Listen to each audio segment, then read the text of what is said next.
Welcome back. Assalamu alaikum. So I was asked a very, very important question by one of my fellow brothers. He asked me, is World War III possibly the Armageddon that is mentioned in all the scriptures, right? From the ancient scriptures all the way to Judaism, Christianity, and Islam, right? And to our knowledge and to my belief, and this is my opinion, I believe it is the final battle of civilization, the final clash of civilization. um, and Armageddon, right, which means, right, it is the war of all wars, right, the war that decides the truth from falsehood.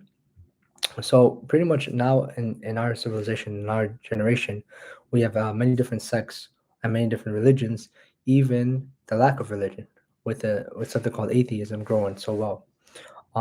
And Armageddon is pretty much I would call it the furnace, right? Where it kind of just anything that is not pure, right, will kind of get melted, right? If you put like gold, when you try to get pure gold, you put it in a furnace and you kind of melt it, and all the impurities come out, right? So that's the exact same thing. And this is what Allah calls the Sunnah of Allah, right? The Allah's way, right? The Allah's example that He constantly gives us reminders in the Quran. So the Sunnah of Allah is pretty much repeating and always constantly repeats, right? Where Allah sends messengers and He asks the people to believe in the messengers, and many nations reject. And after rejection, Allah pretty much either destroys that nation and He brings another nation, and He does the exact same thing multiple times. And very few incidents that the nations actually do follow. For example, in the nation of Yunus alayhi salam, but even them, they were about to reject as well.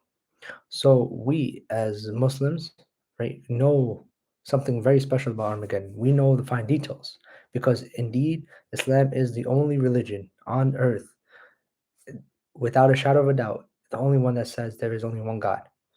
Not Christianity, not Judaism, not Hinduism, not atheism. The only one religion that says there is one God, and the only Tawheed, right, is Islam. Therefore, Armageddon will be that furnace to kind of differentiate between truth and falsehood. And every religion will think that they are on the truth. Every religion. And only after the procedures has been taken that we, the people, know what the truth is. Right? Um, so with that being said, there's something called the Sunnah of Allah, right? The way of Allah. And this is exactly what I want to talk about, I want to touch base on today. So Allah has a sunnah that He always does from the beginning of humanity, right? And the sunnah means His way, His example. And when I say that, I mean when Allah does certain things. So Allah is the Almighty, right? The All Powerful, right? The Qawi, right? The All Knowing, right? So who out there can go and face against Allah? Who can say and challenge God and say, I want to fight God and take on God themselves? Nobody. Because deep down we all know that we are weak. We cannot do anything ourselves. However, Allah gives certain people a lot of authority, a lot of power, right? And this power and this authority makes them feel like they are the God, right? And this happened many times. And Allah tests these people, right? But with that authority, with that power, by giving them such a small drop of Allah's power, they think they're everything, right? So in this, all the way back in the ancient times, from Nimrud with Ibrahim alayhi salam versus Pharaoh and Musa alayhi salam, and many examples that we have all these pharaohs, right? These fake, arrogant kings that they think because they were given so much power that they can do whatever they want to do, that they are unstoppable, that they themselves are God.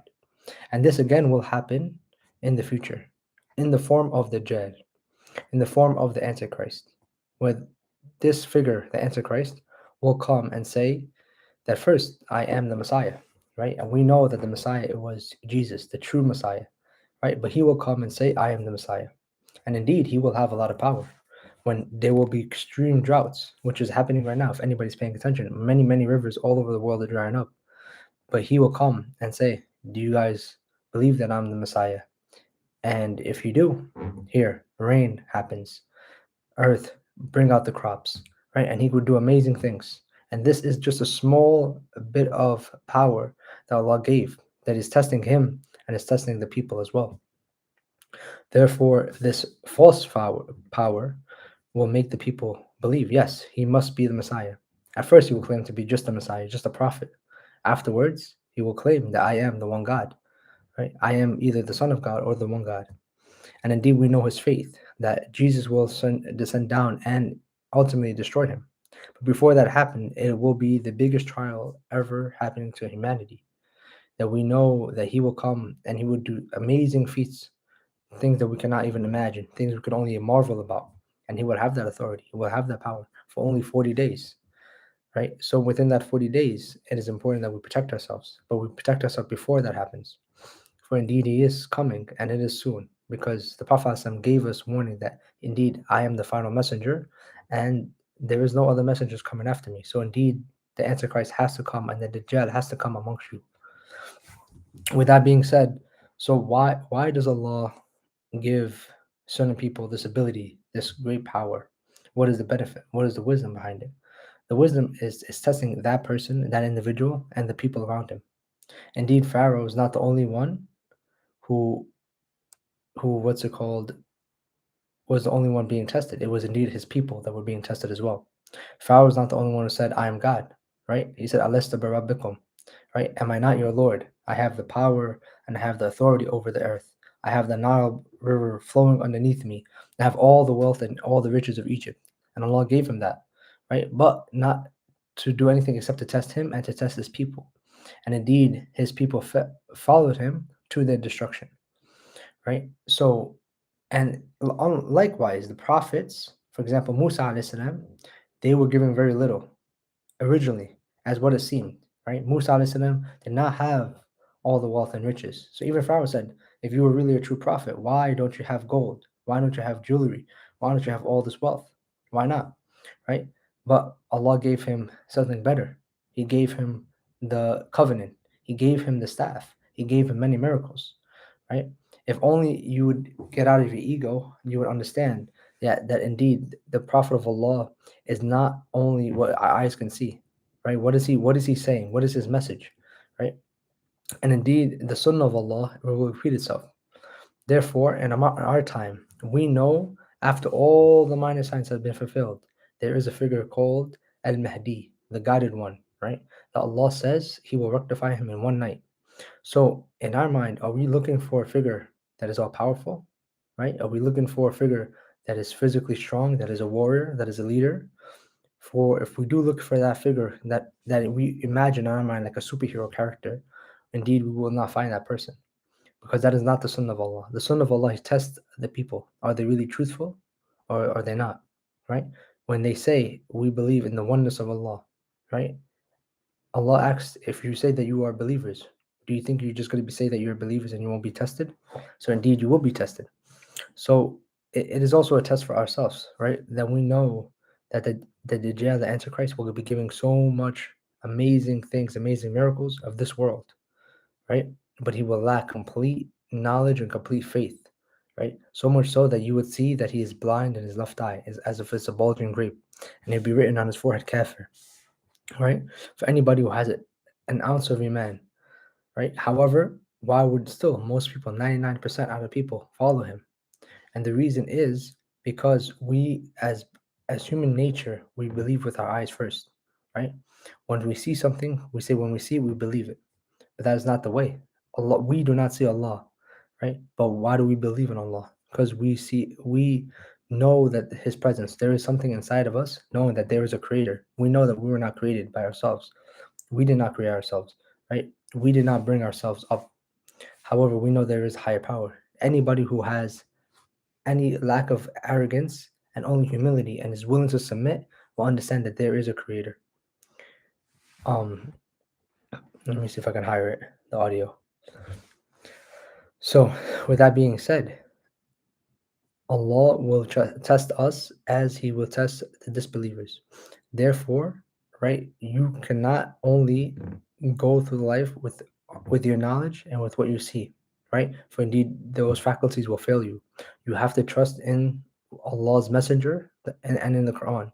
For indeed, they are examples for how to survive through the trials and tribulations. Because the trials and tribulations, when they come, they will come so severe that the believer will be shaken to his core. That the Prophet said, they will go to sleep a believer and they will wake up a disbeliever. And some people will wake up as disbelievers, right? And wake up as believers, because that's how much it would change constantly, right? So you're in a constant change of transition. That he said that alayhi salatu wasalam, that holding on to your faith is as holding on to a piece of coal. That's how difficult it will be. Even so much so that the Prophet said, the believers in the end of time, those who hold on to their faith, right, have the edge and the reward of 50 Sahabas. Think about having the reward of 50 Abu Bakr or 50 Umar. It's amazing. It's almost unfathomable. You can't even read 1% of Abu Bakr, 1% of Umar, Uthman, Ali. All amazing people. However, um, holding on to your faith is that difficult because the trials and tribulations were that difficult.